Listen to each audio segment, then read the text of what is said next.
Mais je pense que c'est comme ça que finalement tu tiens sur le long terme en fait. Les contraintes, tu peux les avoir à court terme. Mais tu te les tiendras pas, tu peux pas aller à l'encontre de ce que tu veux, de ce que t'aimes, etc. Trop longtemps finalement, sans que le corps réagisse d'une façon ou d'une autre, quoi.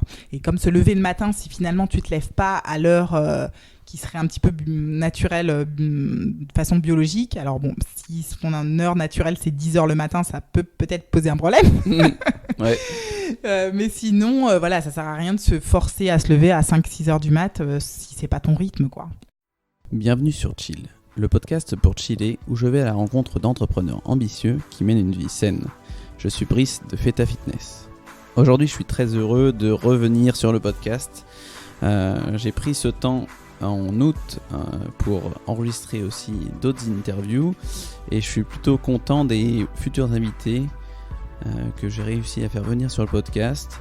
Notamment on a Guillaume de Mindsense, Maxime Barbier qui est créateur de Minute Buzz, ensuite Marion Flippo qui est créatrice de l'agence culinaire du même nom, Stanislas Leloup de Marketing Mania, Danilo Duchesne qui est un spécialiste de la publicité Facebook et Instagram, Sophie Trem qui est la fondatrice du blog The Other Art of Living et aussi la créatrice et fondatrice du mouvement The Good Mood Class.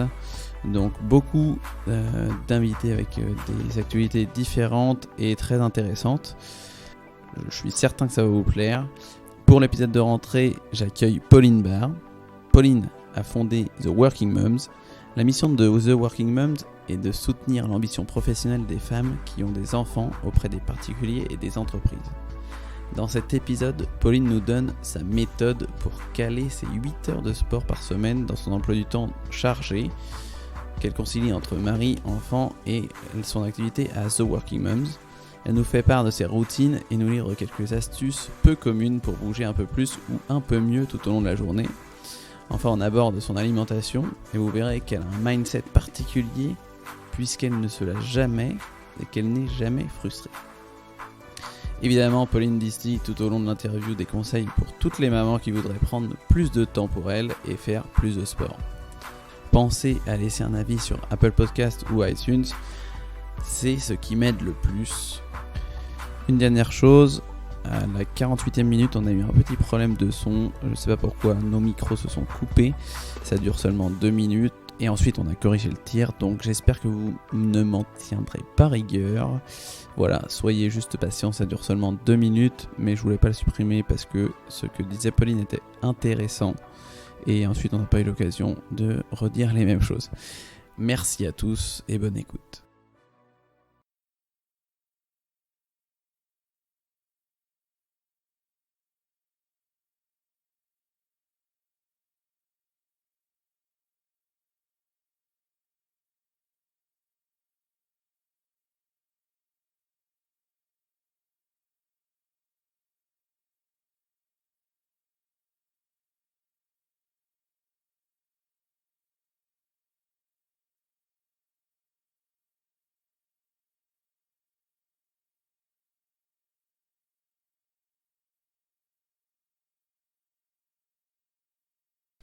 Salut Pauline, je suis très heureux de te recevoir sur le podcast.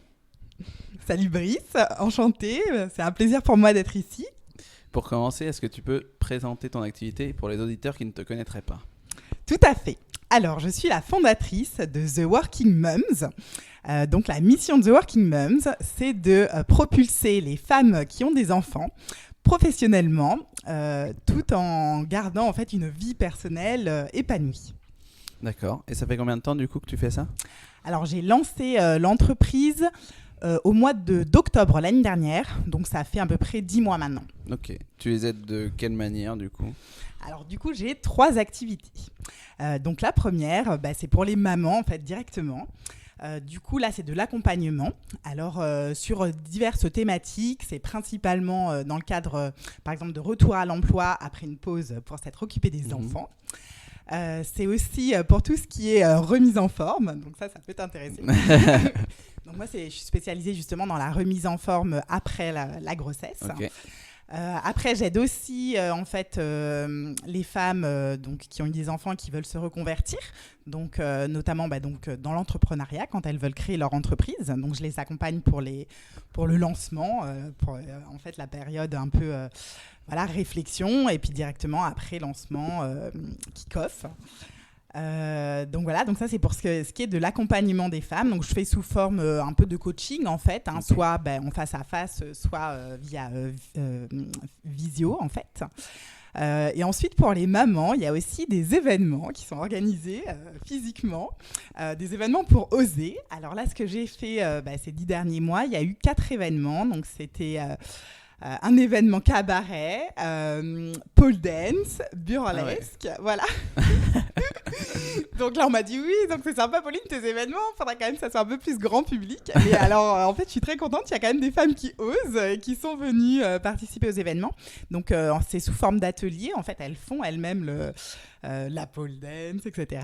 Et puis après, généralement, il y a un apéro dînatoire voilà, entre mamans et leurs copines aussi. C'est ouvert, tu peux venir avec tes copines aussi. Et le dernier événement que j'ai fait, c'était chez une vigneronne. Là, on a fait une dégustation à Colonie, donc directement dans le domaine de la vigneronne. C'est une maman de 4 enfants, en fait, qui m'impressionnait beaucoup et que je trouvais très inspirante. Et on a fait, en fait, un événement chez elle où elle nous a fait toute la visite, l'explication des vignes et on a fini par une dégustation.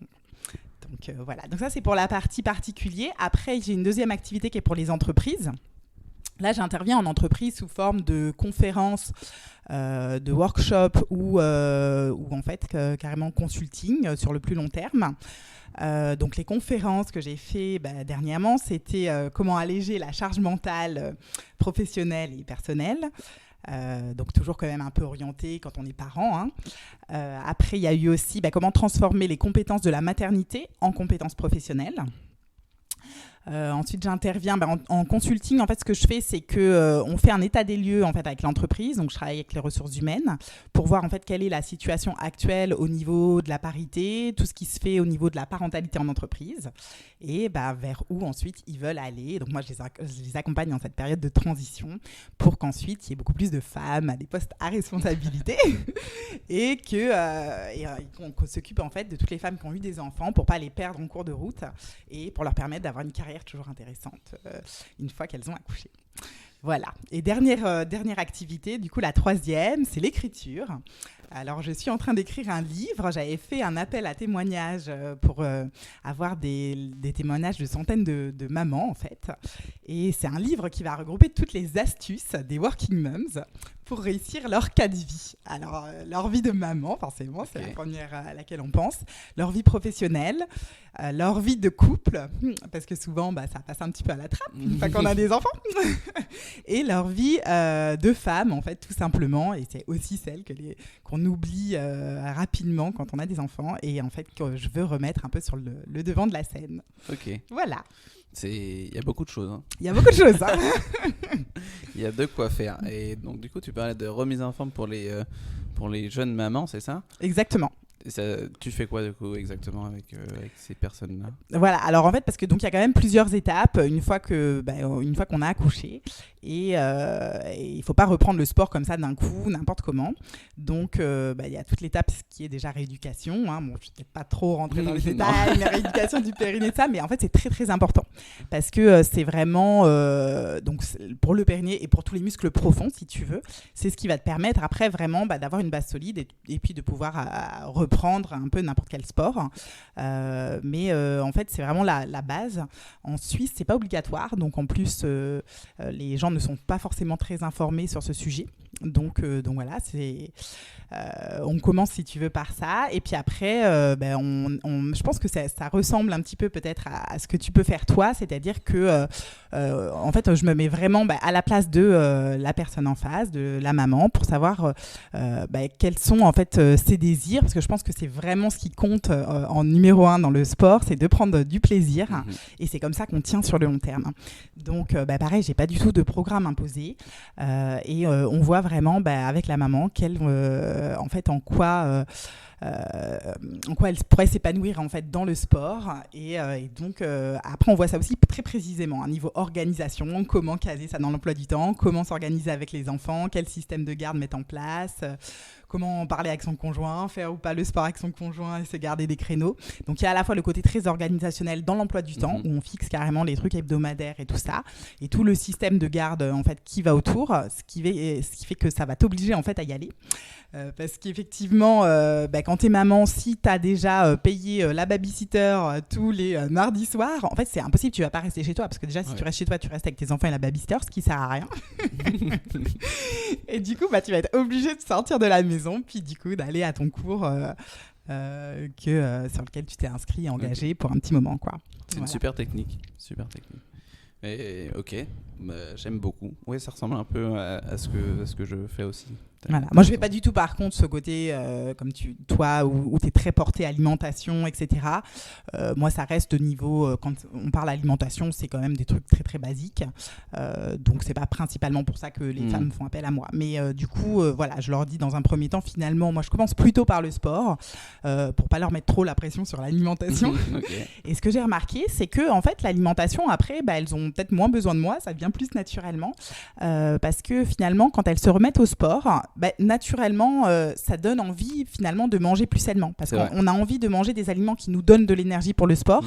Et quand on pratique du sport en fait régulièrement, on se rend compte vraiment que certains aliments sont meilleurs que d'autres, et que du coup la séance de sport ne va pas se dérouler de la même façon. Mais c'est vrai que c'est un cercle vertueux en fait. Quand tu fais du sport, tu as envie de bien manger, et paradoxalement quand tu fais pas de sport, c'est là que tu as envie de manger de la merde un peu. Exactement. Je sais pas si ça t'arrive, moi ça m'est déjà arrivé, ça m'arrive encore quelques fois, et tu te dis en fait, tu te tires une balle dans le pied encore plus. Tu sais que t'as pas fait de sport, mais là tu veux encore manger n'importe quoi. Tout à fait. Bon. Et même avec l'alcool aussi, par exemple, c'est sûr que quand on fait beaucoup de sport, on a moins envie de boire. Donc même si on a des apéros avec des copains, tout ça, finalement, le corps va plus se réguler, quoi. On va peut-être prendre un verre ou deux, mais en fait, ça nous viendra beaucoup moins à l'idée de se refaire servir toute la soirée, parce qu'on se rendra compte que le lendemain, du coup, on n'est pas du tout au même niveau, quoi. Ouais, et ce qui est important de dire aussi, c'est que en faisant ça, en fait, c'est pas forcément... T'es pas en train de te frustrer, c'est que ça devient naturellement. Exactement. Et que t'as pas envie, tu vois, parce que les gens pourraient te dire après non mais c'est bon, lâche-toi, fais ça. Mais en fait c'est que t'as pas envie, parce que tu prends soin de toi et tu sais que ce qui te va bien, et donc t'as pas envie de boire 10 bières et puis d'être mal le lendemain. Tout à fait. Ok, très bien. Avec tout ça, avec toutes ces activités, t'as le temps de faire du sport du coup? Oui, alors justement, pour moi, c'était une priorité. Du coup, quand j'étais en fait, je travaillais avant de monter mon entreprise, je travaillais dans une agence de l'ONU. J'étais fonctionnaire international à l'UNICEF à Genève pendant des années. Et même là, j'avais réussi à conserver des activités sportives, mais on va dire un petit peu au minimum. Donc, mon objectif, c'était vraiment, en fait, en montant ma boîte, c'était vraiment... un peu changement de vie, parce que je me suis dit, je monte mon entreprise, je voulais faire en fait un tiers boulot, un tiers famille et un tiers sport en fait. Qu'est-ce qu'il en est? Et je crois que c'est vraiment très très proche de la réalité aujourd'hui. Bravo. Alors avec effectivement, donc je travaille beaucoup, mais je dirais que ce que je mets dans le un tiers travail, c'est c'est des choses peut-être plus impératives, etc. Parce qu'après, maintenant, comme c'est mon entreprise, il y a plein de choses que je fais dans mon travail, mais que j'adore. Et du coup, je vais peut-être pas considérer ça comme du travail. Même le podcast qu'on fait là, tous les deux, si tu veux, je prends tellement de plaisir que je le considère pas là-dedans. Donc voilà. Après, le un tiers famille, effectivement, le fait d'avoir monté mon entreprise, ça m'a vraiment permis de pouvoir m'organiser beaucoup plus comme je le voulais avec les enfants. Donc notamment pour les emmener le matin ou les chercher le soir, alors bien qu'il faut faire attention quand même à pas tout faire, hein, donc après il faut rééquilibrer aussi avec le conjoint parce que quand on est entrepreneur, du coup on peut avoir tendance finalement à tout faire, parce qu'on dit t'as du temps libre, tu peux t'arranger, donc voilà, on fait attention quand même un petit peu à ça. Je connais ça. Et mais bon, au moins voilà, quand ils sont malades ou tout ça, je veux dire, avant en fait à chaque fois que mes enfants étaient malades, je payais une babysitter pour les garder en plus, et on payait aussi la crèche en plus. Donc voilà, c'était quand même tout un système un petit peu complexe. Et donc le un tiers sport, là je pense que j'y suis vraiment. Et maintenant, je peux vraiment m'éclater parce que du coup, comme c'est mon emploi du temps, je peux faire les cours aux horaires que j'ai décidé. Et puis, en fait, aussi géographiquement, en fait, j'ai plus besoin de choisir quelque chose juste à côté du boulot. Ok. Donc voilà, parce qu'avant, en fait, du coup, je faisais mon sport au travail. Donc c'est moi qui organisais les cours de yoga et pilates à l'UNICEF. Donc qui coordonnait, c'était pas moi la prof, mais je coordonnais en fait ces cours-là, et ce qui nous permettait d'avoir 4 séances, donc 2 fois 2 séances en fait dans la semaine, directement dans une salle à quelques mètres de ton bureau, quoi. Top. Et du coup, un tiers de sport, ça représente combien d'heures par semaine ? Ça représente combien d'heures ? Alors, en termes d'heures, c'est un petit peu difficile à évaluer parce que j'ai des sports réguliers et puis après, il y a le sport un peu saisonnier. Ok. Tu vois, mais déjà, le sport régulier, peut-être 6 à 8 heures, juste de sport régulier intense. Si tu veux, dedans, je vais pas compter la marche, le vélo. Ok, tu vois. Donc, voilà. Et donc, quel genre de sport tu fais ? Quel genre de sport intense je pratique dans ces 6 à 8 heures. Du coup, moi, c'est beaucoup autour de la danse. Donc, j'adore danser. Et ça, j'ai vraiment pu reprendre énormément depuis que j'ai créé mon entreprise. J'ai même pu participer, en fait, pour la première fois, remonter sur scène après 15 ans. C'est énorme. Et participer à un spectacle avec 2 autres filles. Donc, on était 3 danseuses dans le spectacle. Et je fais donc de la danse classique. En fait, j'ai pas commencé toute petite. Moi, j'ai commencé un peu plus tard, je crois, 15 ans, quelque chose comme ça, la danse classique. Je faisais beaucoup de modern jazz, finalement, petite. Et en fait, je me rends compte que maintenant, l'âge avançant, je prends de plus en plus de plaisir avec la danse classique. Et là, je m'éclate avec la danse classique. Et je trouve que d'en faire en tant qu'adulte, c'est génial parce qu'on n'a plus du tout la pression. En plus, moi, il se trouve que j'ai un prof, donc un homme... d'une 50aine d'années, c'est mon prof de danse et qui est extraordinaire et qui a une façon en fait de transmettre sa passion vraiment incroyable. Et en fait, tu sors du cours, tu as l'impression d'être Madonna, même si pas du tout, même si tu es débutant. Parce qu'en fait, il y a des filles ou des garçons qui viennent au cours de danse classique et c'est leur premier cours, tu vois. Okay. Et il arrive, si tu veux, à te transmettre ça et à faire en sorte que le cours soit passionnant pour tous les niveaux. Donc, je fais ces cours de danse classique. Je fais aussi du stretching postural. Alors si ça, ouais. Alors petit clin d'œil à Charlotte Apieto qui était sur ton podcast parce qui parlait en fait effectivement des problèmes de dos. Oui. Et ça, c'est un truc qui est génial pour les gens qui ont des scolioses, lordoses, kyphoses. Parce que ça te remuscle vraiment tout le dos. En fait, tu gagnes en force et en souplesse. Et parce que quand tu as ces problèmes de dos, finalement, c'est les deux qui jouent. C'est pas juste de se muscler, c'est aussi finalement d'étirer en fait tous les muscles et de devenir beaucoup plus souple, voilà, au niveau du bassin, derrière les jambes, etc. Et ça va en fait vraiment changer ta position au niveau du dos. Donc le stretching postural, j'ai même convaincu mon conjoint d'en faire avec moi. Et il en fait aussi maintenant depuis 2 ans.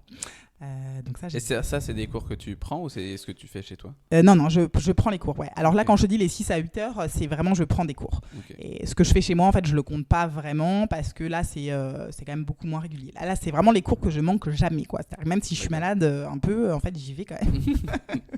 Parce que c'est moi qui les ai choisis et j'adore ces cours-là, tu vois. Après, il y a cours de pole dance. D'accord. Voilà, donc ça, c'est toutes les semaines également, les cours de pole dance. Et ce qui est génial aussi, parce que finalement, l'endroit où je fais, on est entre 1 et 3-4 personnes max à faire le cours. Donc là, je m'éclate et puis j'ai vraiment, du coup, je peux bénéficier un peu de tous les conseils de la prof. Là, c'est quelque chose que j'ai commencé, le pole dance, seulement il y a 2 ans. Et même à un rythme en fait d'1 fois par semaine, on voit vraiment les progrès. Donc c'est clairement le sport le plus dur, je pense, que je pratique. Ah ouais. Parce que même en danse classique, c'est un sport dur, mais on peut le faire à moitié. Tu vois, si tu veux faire le cours et que t'es pas à fond dedans, tu peux quand même te débrouiller pour feinter un peu. La pole dance, tu peux pas feinter, sinon tu tombes. Tu t'éclates par terre, tu vois. Donc c'est pas possible. Et ouais, en fait, ça c'est aussi pour les femmes. Je trouve que c'est vraiment un très bon sport parce que ça te permet vraiment d'oser, de prendre des risques, d'avoir plus de confiance en toi quand tu réussis des figures que tu pensais jamais être capable de faire, des figures inversées, tout ça. Tu as vraiment une sensation où voilà, tu te sens plus forte en fait à la fin, quoi. Et donc voilà, le pole dance, qu'est-ce qu'il y a encore? Bon, donc ce qui est barre au sol, modern jazz, donc ça c'est aussi plus classique. Donc quand je peux, je fais aussi des stages. Donc là, là en début de semaine, par exemple, j'ai fait un stage, donc j'avais tous les jours, en plus de ça, 2 heures de stage classique et moderne. Je profite un peu de l'été pour faire ces stages-là. Et voilà, ça en gros, c'est mes sports de la semaine. Des fois, il y a aussi une séance de yoga ou de pilates, pareil, en cours collectif en fait, que je fais. Moi, c'est vraiment ce qui me motive. Donc, je pense que c'est chacun qui doit trouver un petit peu ce qui le motive. Moi, je sais que j'adore être avec d'autres personnes, avoir un prof ou un coach, avoir de la musique. Voilà, c'est ça qui me plaît, tu vois. Donc ça, c'est pour le sport quotidien que je fais tout au long de l'année. D'accord, ça fait beaucoup aussi, mais je voulais revenir là sur le stretching postural. En fait, c'est quoi la différence avec le yoga? Parce que il me semble pas en avoir vu ici des cours de stretching postural. Oui, alors en fait, effectivement, parce que c'est une technique assez particulière. En fait, le stretching postural, c'est du stretching, je dirais un peu finalement, du stretching en force. C'est-à-dire que c'est du stretching actif, en fait. Contrairement au stretching passif. Tu vois ce que c'est? Donc le stretching passif, en fait, tu laisses juste ton corps, si tu veux. Par exemple, voilà, tu es en appui sur tes jambes et puis tu t'allonges et puis c'est ton corps qui va faire le poids et qui va finalement étirer après tes muscles. Alors qu'en stretching postural, en fait, tout le stretching se fait en phase active, donc tes muscles sont contractés. Je pense qu'au cours d'une séance, on fait beaucoup moins de pauses que le yoga. Le yoga, en fait, on enchaîne quand même beaucoup plus de postures. Si tu veux, moi, des fois, dans une séance de stretching postural, on va faire peut-être 5 pauses. Okay. Tu vois, en 1 heure. Donc, en yoga, on en fait quand même beaucoup plus. Oui. Tu vois, si tu comptes qu'il faut le faire d'un côté et de l'autre. Et donc, il y aura tout ce qui est torsion. Tout ce qui est vraiment stretching au niveau des jambes, mais pareil, toujours en phase active. Et tu tiens la pose vraiment très très longtemps, beaucoup plus longtemps qu'au yoga en fait. D'accord. Et pourquoi tu fais tous ces sports? Alors pour moi, donc, c'est indispensable en fait.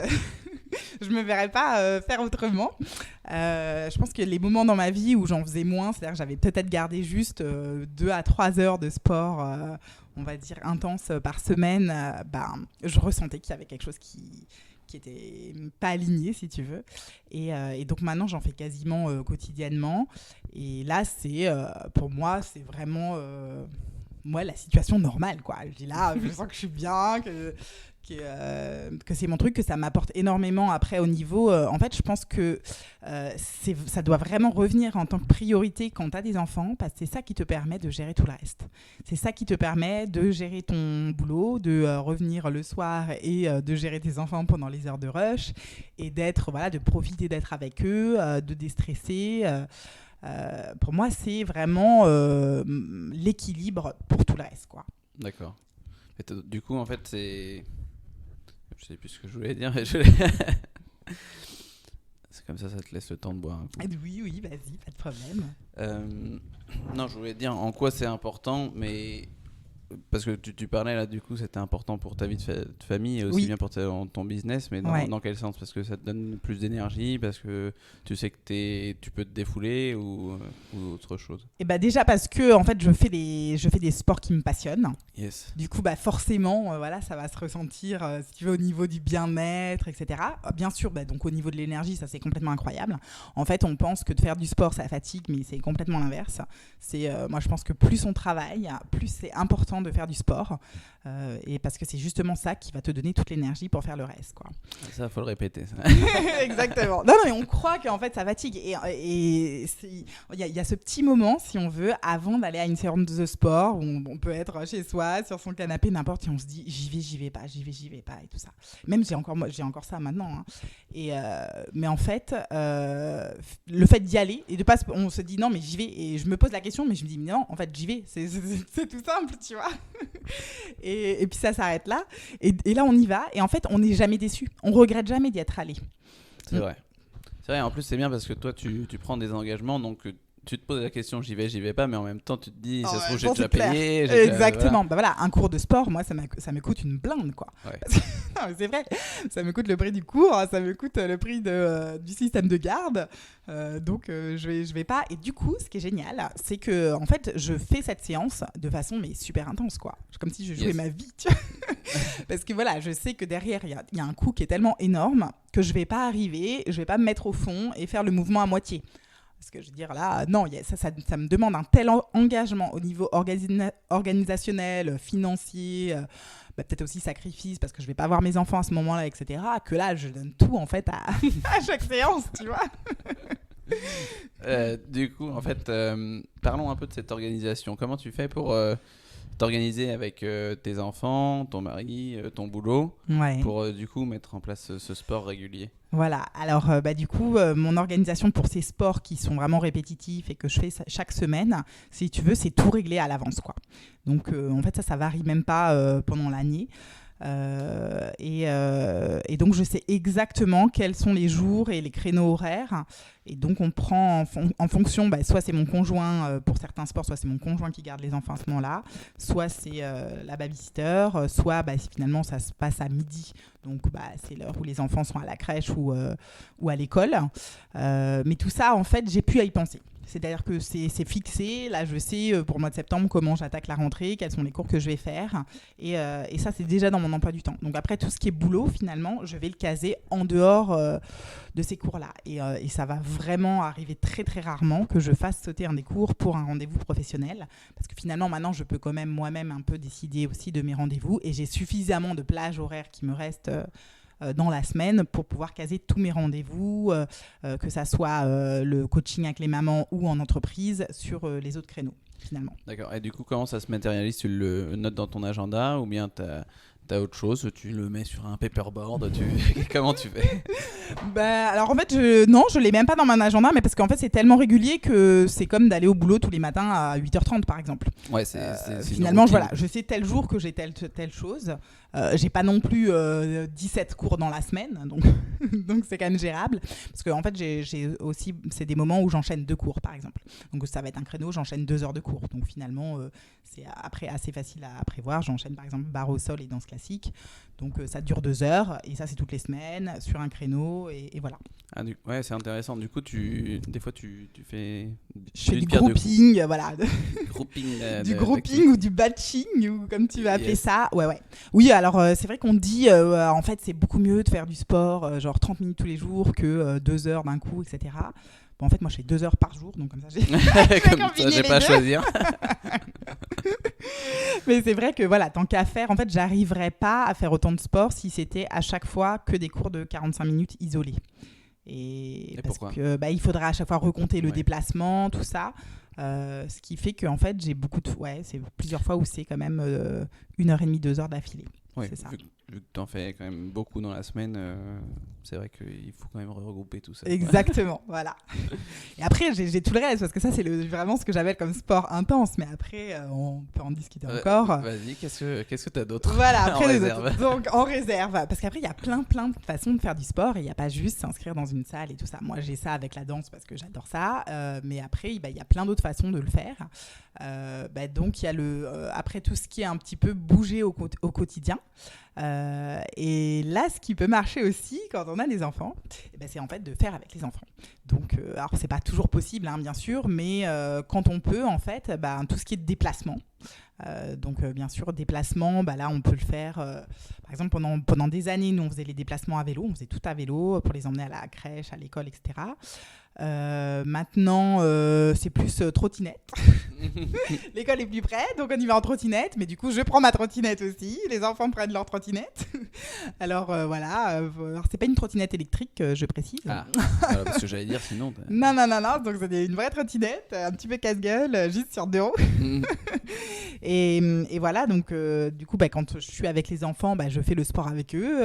Voilà. S'il faut faire de la corde à sauter, je fais de la corde à sauter. Quand on va au parc, je fais aussi. Il y a souvent des pour les adultes aussi dans les parcs là. ces espèces de jeux d'extérieur un peu. Et ben là, on peut faire, je sais pas, je vais au bain des Paquis à Genève, je fais des roulades avant, roulades arrière sur les barres parallèles, tu vois. Ouais, c'est vrai qu'on peut s'amuser en même temps. Voilà, et du coup, je le fais, parce que je leur montre, et puis je me dis, comme ça, mes enfants apprennent en fait tout de suite l'importance de faire du sport et de pouvoir en faire un petit peu n'importe où comme on veut, et de pas avoir honte en fait. Et je me suis dit, je m'en fiche, je sais très bien qu'il y a des gens qui me regardent quand je fais ça. Ils se disent, oulala, c'est une maman qui se prend pour une, pour une gymnaste, j'en sais rien. Mais finalement, après, les gens ils se disent, ouais, en fait, moi j'aimerais bien faire ça. Et c'est marrant parce que des fois, quand je le fais, du coup, je vois après qu'il y a d'autres personnes qui se rajoutent et qui osent le faire également. C'est drôle ça. Et voilà, et maintenant, c'est vrai qu'au début, je pouvais ne pas oser. Maintenant, j'ai plus aucune gêne à faire ma trottinette avec les enfants dehors, à faire mes petits trucs de muscu et tout ça. Et voilà, à faire du portique. J'ai un portique à la maison, je fais des anneaux. Hein. Ok. Mais voilà, je le fais vraiment pas pour faire du sport. Je le fais pour m'amuser avec les enfants, quoi. D'accord. Je leur montre les trucs et puis après, on fait chacun son tour. Et donc, c'est une façon en fait, de faire du sport, mais sans y penser. Et donc voilà, tout ce qui est avec les enfants et donc ce qui est déplacement effectivement, ou effectivement de marcher ou de faire du vélo, je le compte pas dans le sport, mais en fait forcément ça y participe et déjà si on fait ça tous les jours c'est déjà top. Et après je te disais qu'il y avait tout ce qui était un peu saisonnier. Ok. Le sport saisonnier. Qu'est-ce que c'est ? Donc j'ai de la chance d'habiter dans la région de Genève avec le lac à côté et puis les montagnes aussi. Là je vais faire rêver tous les auditeurs qui habitent à Paris. Voilà, exactement. Et en fait j'adore le lac et j'adore nager. Et donc je vais même là cet été, en fait je fais du work from plage.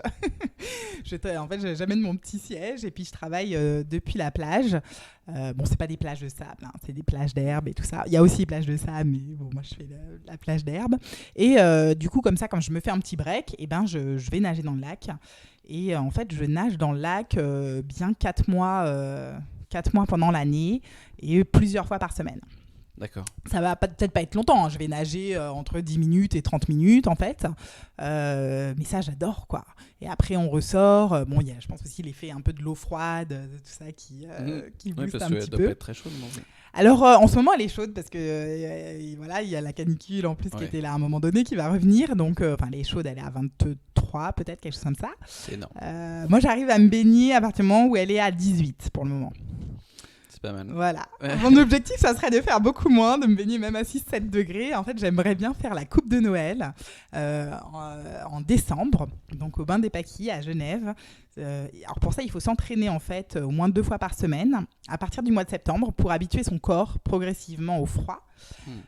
Et voilà. Puis après, il y a cette coupe où, c'est assez joyeux comme événement. Il y a 2 groupes. Hein. Le groupe un peu loisir comique. Donc là, on se déguise en fait.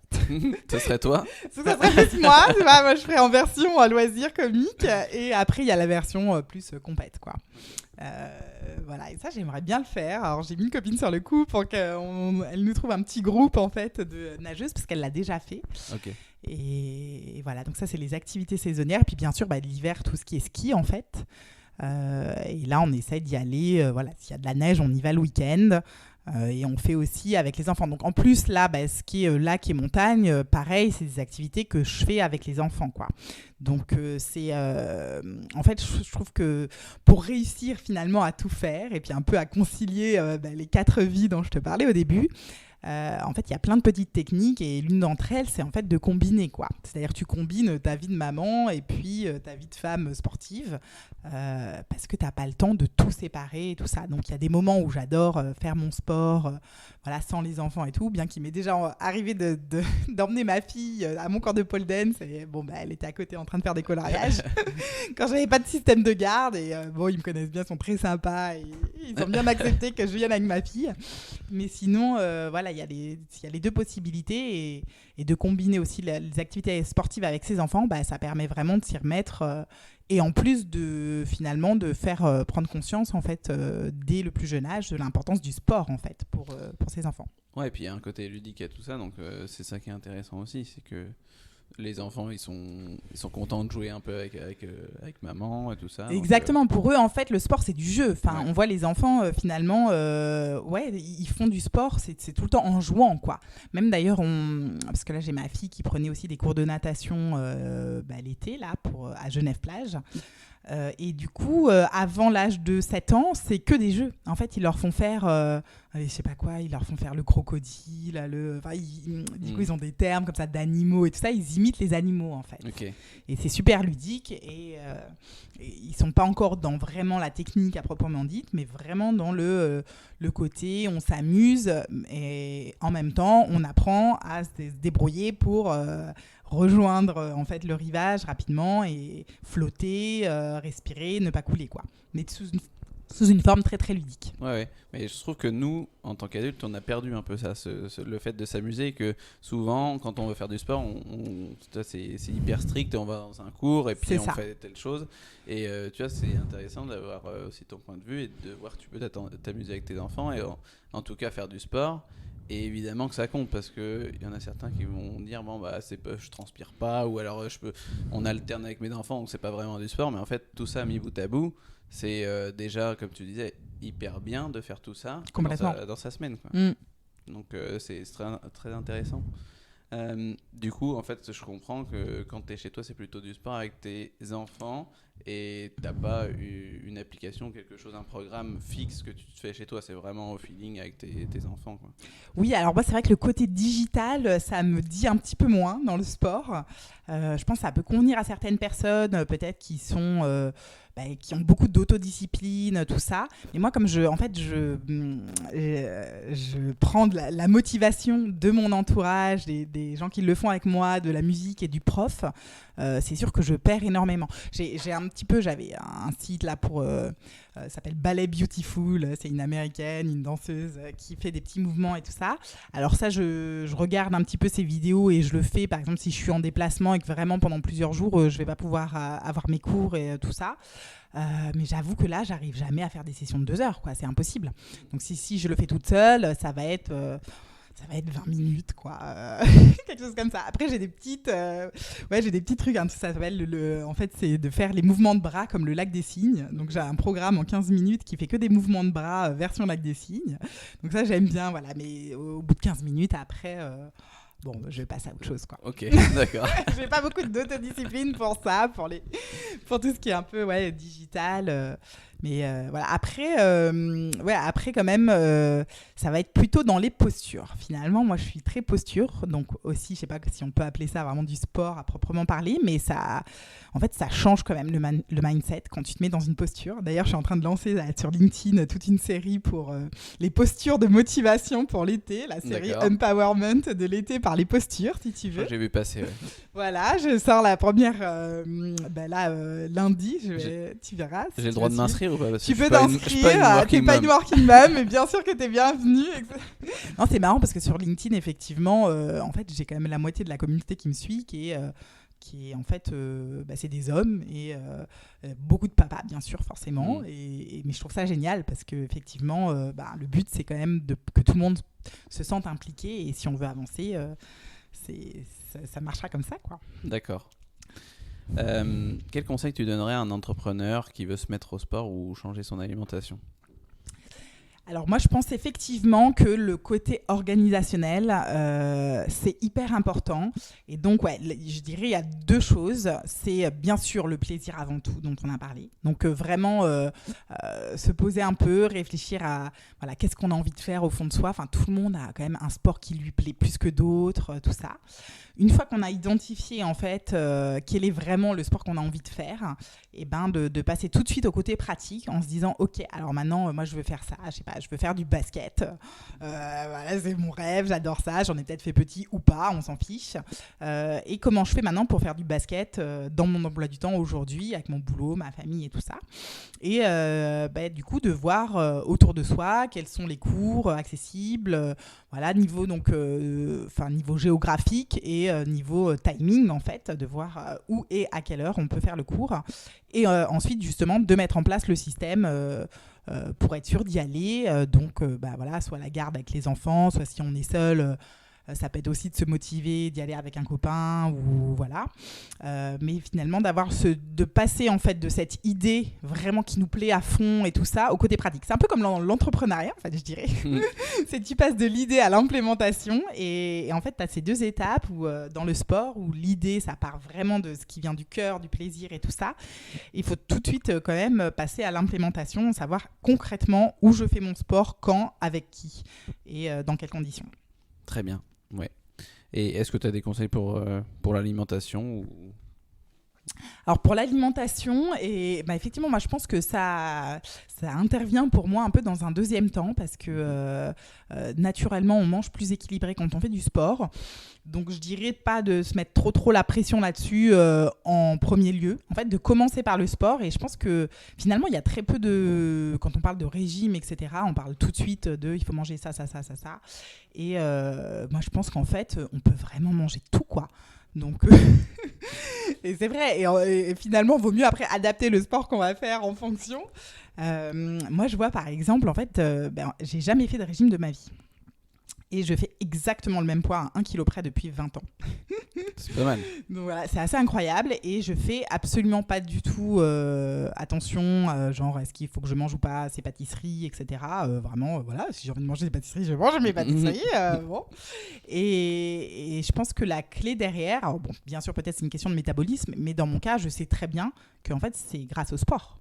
Parce que j'ai toujours été sportive et c'est ce qui a permis d'équilibrer. Et finalement, les périodes où je fais beaucoup plus de sport, je vais beaucoup plus manger, mais naturellement en fait. J'écoute vraiment ma faim, quoi. Je mange à ma faim. Ah ouais, c'est ça. Et je fais, quand je dis je fais attention à rien, enfin, je fais juste attention à est-ce que j'ai faim, est-ce que j'ai envie de manger. Et voilà. Et donc je sais que dans les périodes où je fais beaucoup de sport, je vais manger 2 fois plus peut-être. Mais finalement, ça s'équilibre complètement. Et au final, je fais toujours le même poids. Donc ça, c'est assez incroyable. Et après, je dirais, alors ça, c'est pour les femmes aussi, pendant la grossesse et tout. Moi, on m'a mis une pression incroyable par rapport à la prise de poids pendant la grossesse. Donc, en fait, à chaque fois que j'allais voir la sage-femme, elle me pesait, tout ça. Alors que, moi, je me pèse vraiment pas très régulièrement, vu que je sais que je fais le même poids. Et puis, en fait, très, très rapidement, elle m'a mis la pression en disant « Ouh là là, faut faire très attention. Les 3 premiers mois, faut pas prendre 2 kilos. » Donc là, si j'avais déjà pris 5 kilos en 3 mois, je pense. Bien mangé. Voilà, mais j'adore manger, tout ça, donc j'étais contente. Et je trouvais ça très bien. Je me sentais quand même bien au niveau, voilà. Enfin, je me sentais pas du tout trop lourde ni rien. Et elle m'a dit non, faut faire un régime, faut voilà. Et, donc Ouais, j'ai laissé parler, mais je me dis c'est hors de question que mon premier régime de ma vie, ça soit quand je suis enceinte.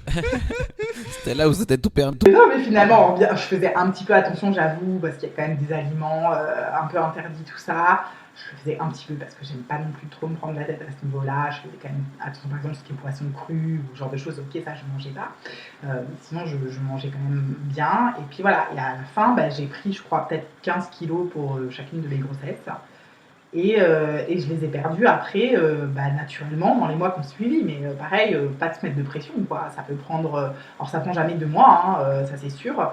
Je pense que, ouais, peut-être en moyenne, on va dire que ça prend 9 mois, parce qu'il faut 9 mois pour avoir un enfant pour la grossesse, et peut-être 9 mois pour revenir à peu près à la normale, quoi. Mais voilà, surtout de s'écouter, parce que je pense que quand on fait un régime, en fait, ça introduit tout de suite une notion de privation. Et le corps va tout de suite voir la privation et donc va tout de suite penser pour récompenser direct après, quoi. Oui, carrément. Je te rejoins sur l'idée des régimes. Et ouais, c'est un mot que j'aimerais bien qu'on bannisse un peu, mais ouais. Surtout que nous, en France, on parle de régime. Et même quand tu manges un certain type, donc du coup, tu as un régime alimentaire qui est un peu plus healthy, tu vois, on dit que tu es au régime, tu vois, et du coup, dire que tu es au régime, ça y est, ça veut dire que tu te restreins et des choses comme ça. Tout à fait. Alors que c'est pas du tout ça. Si tu as envie de bien manger, c'est pas parce que tu es au régime, c'est parce que tu as envie de manger sainement, quoi. Exactement. Et ouais, le régime, c'est un mot à bannir. Voilà, oui, en fait, ça marche pas parce qu'on peut pas se dire pendant, j'en sais rien, 3 semaines ou 3 mois, je fais un régime avec tel truc, tel aliment, etc. Parce qu'en fait, au bout des 3 mois, si on reprend une alimentation comme on avait avant, il va se passer exactement la même chose. Donc, on va reprendre son poids et on ne peut pas en fait frustrer son corps comme ça pendant plusieurs semaines ou plusieurs mois. C'est pas possible. Ouais, c'est important de prendre du plaisir aussi bien dans le sport que dans l'alimentation. Exactement. Et effectivement, du coup, pour éviter de faire un régime qui est trop restrictif, moi c'est ce que je conseille, c'est du coup de mettre en place de bonnes habitudes alimentaires et apprendre à aimer ce que tu manges. Quoi. Tout à fait. Parce que si tu n'aimes pas ce que tu manges, comme tu le dis, tu vas retourner dans tes travers et tu vas remanger comme tu as mangé habituellement et puis tu vas reprendre du poids. Il n'y a pas de secret. Quoi. Ouais, donc c'est important tu disais de pas faire un régime. Ouais, quand on est enceinte, c'est ouais, complètement. Ouais, donc si on enchaîne sur tes morning et tes evening routines. D'accord. Alors, morning routine. Donc moi, j'avais essayé un petit peu ces méthodes de Miracle Morning, de se lever beaucoup plus tôt le matin et puis de mettre en place en fait toute une série d'activités. Alors moi je trouvais déjà qu'il y en avait beaucoup trop parce que finalement il fallait faire en même temps de la lecture, de l'écriture, de la méditation, du sport, machin. Enfin, je trouve que finalement ça mettait déjà une pression dès le matin incroyable. Après je pense qu'en plus quand on est parent finalement c'est vraiment se rajouter un truc supplémentaire et donc j'avoue j'ai pas tenu sur le long terme le coup de me lever à 5h du mat avant les enfants, tout ça. Donc comme effectivement chez moi les enfants se lèvent relativement tôt, donc normalement le réveil est réglé sur 6h45, le réveil lapinou. Et donc c'est juste une image d'un lapin qui est réveillé, mais que quand même pour une raison ou pour une autre ça arrive souvent de temps en temps, il y en a un qui débarque à 6h ou 6h30 le matin. Je me suis dit que c'était pas possible d'être sûr de se lever avant. Donc ce qu'on fait chez nous, c'est le papa qui est un peu plus lève tôt que moi et ça dérange moins d'être debout à 6h30 le matin qui va s'occuper des enfants tranquillement en fait pendant 15 minutes pour que je puisse me préparer, m'habiller, me maquiller, me coiffer, faire le lit. Ça c'est clin d'œil aussi à Stan et à Yeza que tu avais dans le podcast qui disait que c'était le geste important du matin. Yes. Et j'y crois vraiment parce que comme c'est moi qui me lève en dernier, du coup c'est moi qui fais le lit dans la chambre. Et du coup comme ça on n'y pense plus quoi. C'est vraiment la force des habitudes. Je sais que tu travailles beaucoup avec ça aussi, toi, la force des habitudes. Et en fait quand on fait exactement la même chose, après on n'a plus à y penser. Donc c'est ça, faire le lit, puis après les 15 minutes pour moi, juste pour me préparer, je sors et là je suis d'attaque pour les enfants qui commencent à courir partout, à parler, à faire plein de choses, à vouloir lancer la pâte à modeler, tout ça le matin. Tu vois déjà dès le matin. Avant d'aller à l'école, donc... Et ça fait une grande différence les jours où je peux le faire et les jours où je peux pas le faire. Donc si je suis seule et que mon mari est en déplacement et que là du coup c'est moi qui dois être réveillée à 6h ou 6h30 le matin, c'est pas du tout la même expérience quoi. Ouais, du coup en fait c'est important de prendre du temps pour soi, pour se réveiller. Exactement. Et pas être brusqué quoi. Tout à fait. Et après par contre c'est sûr que toutes ces activités dont on parle, le Miracle Morning, de faire de la lecture, de l'écriture et tout ça, et ben ça je trouve que c'est des très très bonnes activités.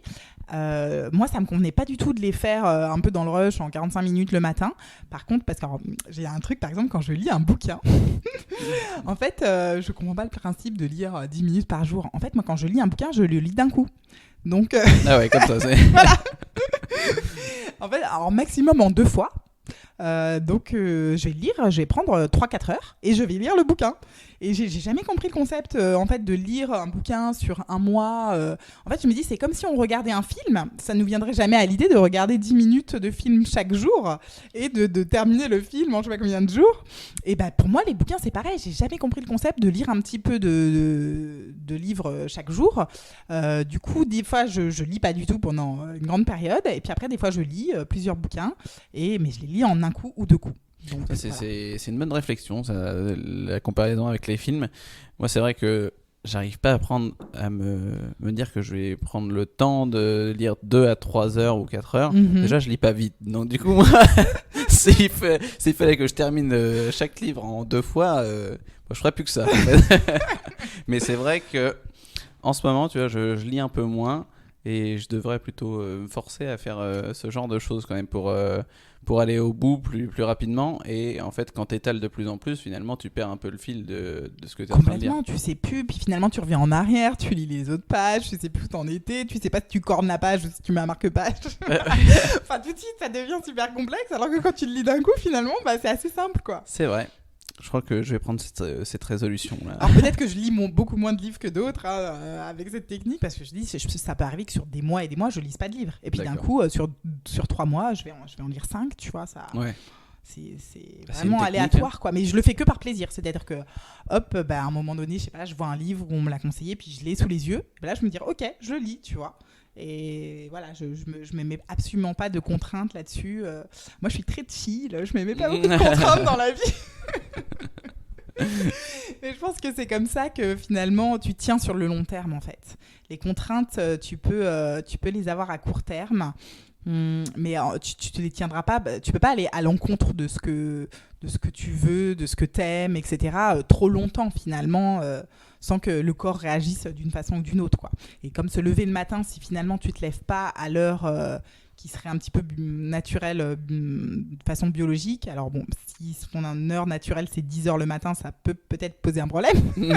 Ouais. Mais sinon, voilà, ça sert à rien de se forcer à se lever à 5-6 heures du mat si c'est pas ton rythme, quoi.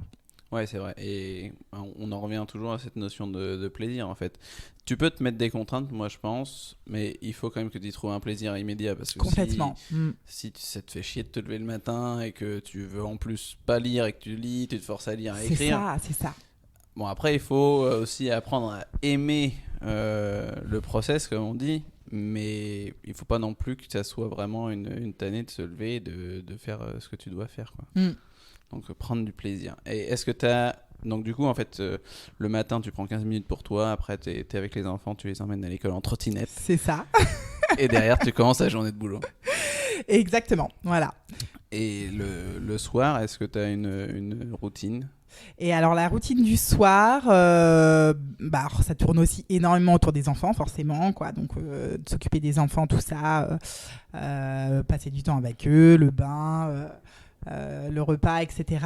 Après, du coup, ce qu'on essaye de faire, c'est de se garder le repas en fait pour nous deux, avec mon mari. Et on essaye de dîner après les enfants. Donc le but, c'est de réussir à les avoir couchés pas trop tard, tu vois, genre 8h, 8h30, et pour pouvoir avoir notre moment quand même pour tous les deux, pour dîner tranquillement en fait. Et pour l'instant, voilà, je prends pour l'instant pas trop de plaisir dans les repas de famille. On est à 4 et puis il faut leur remettre, leur essuyer tout, la bavette. Enfin, j'arrive pas en même temps à manger et à faire manger mes enfants. Okay. Donc peut-être, j'espère quand ils auront 15 ans, ça marchera. J'espère pour toi un petit peu avant. Exactement, mais là pour l'instant, même s'ils sont plus bébés, il y a quand même beaucoup de choses. Il faut faire le service en même temps, tout ça. Donc ouais, t'es pas en train de prendre du plaisir. Ouais, exactement. Du coup, on se pose après et là ça marche beaucoup mieux quand on peut faire le repas tous les deux. Et qu'on a un petit moment comme ça pour nous, voilà. Et puis après, après ça va très très vite. Hein. En fait, on n'a plus du tout le temps de regarder des séries et tout ça. Hein. Tout ce genre de choses, on a arrêté. Tu vois, on n'est plus du tout à la page. Par contre, ce que je remarque, c'est que j'aime bien écrire le soir. D'accord. Et je sais que c'est pas du tout conseillé d'être sur son téléphone le soir avec la lumière bleue et tout. Mais en fait, moi, c'est là où j'ai l'inspiration. Et donc, c'est vrai que quand je me couche et souvent je me relève pour écrire en fait. Et enfin, je me relève, je prends juste le téléphone et je fais dans notes. Donc j'ai genre 500 notes dans mon portable de toutes les idées qui me passent par la tête et souvent je remarque en fait que c'est le soir. Et pourquoi tu prends pas un carnet ? C'est trop dur ? Parce qu'en fait il faudrait que je rallume, donc je suis pas toute seule dans la chambre. C'est vrai. Donc c'est plus facile, j'ai trouvé ça plus pratique de le faire sur le téléphone et c'est là que j'écris par exemple tous les articles que j'écris pour mon blog ou sur LinkedIn ou quoi, la trame, le brouillon, tout ça, souvent c'est le soir en fait avant de m'endormir quoi, où j'ai toutes les idées qui me viennent et tout ça. Après, si ça t'empêche pas de dormir derrière, il n'y a pas de souci. Voilà, et en fait, finalement, ça m'empêcherait de dormir, de ne pas le noter, parce que par contre, ce qui est incroyable, c'est que le lendemain matin, je me rappelle absolument pas. J'ai essayé la technique où en fait, je ne touche pas mon téléphone, je me mets pas, j'écris pas dans les notes, et finalement, le lendemain, je sais plus du tout comment formuler les choses, quelles étaient exactement mes idées, etc. Alors que les phrases me découlent vraiment très très rapidement le soir. Donc en fait je fais ça et puis du coup je pose les phrases et après je m'endors en fait l'esprit tranquille parce que c'est noté quelque part. D'accord. Et au cours des 5 dernières années, quelle nouvelle croyance, attitude ou habitude a le plus amélioré ta vie ? Ben là, je dirais justement, c'est un peu ce truc de un tiers, un tiers, un tiers, tu vois. D'accord. C'est de remettre, en fait, de plus dépendre d'un rythme comme ça complètement imposé et qui correspond pas, qui est très compliqué à gérer avec la vie de famille et puis avec ton sport et tout ça, et de beaucoup plus finalement trouver en fait son propre rythme. Je dirais D'accord. que c'est ça que j'ai fait les 5 dernières années, qu'il y a eu un moment donné où j'avais un rythme en fait complètement imposé, c'est-à-dire que j'étais au travail tous les matins devant mon ordinateur dans l'open space à 7h30, ça a duré 5 ans. Ah ouais. Donc n'étant pas du matin, tu vois, que c'était un petit peu contraire à mon rythme.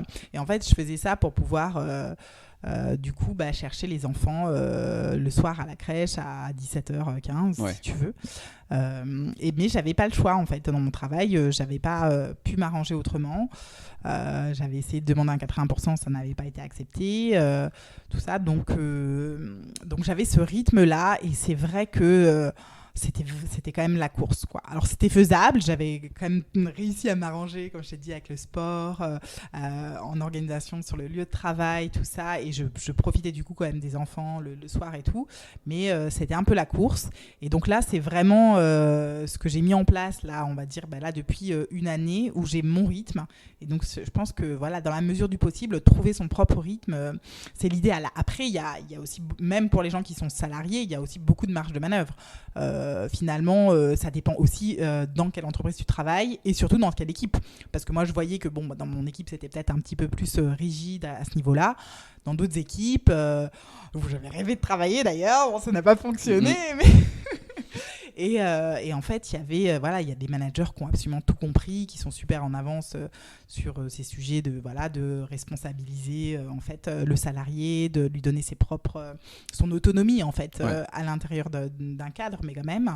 Et du coup, j'ai par exemple, il y avait des papas qui travaillaient en fait dans la même organisation que moi.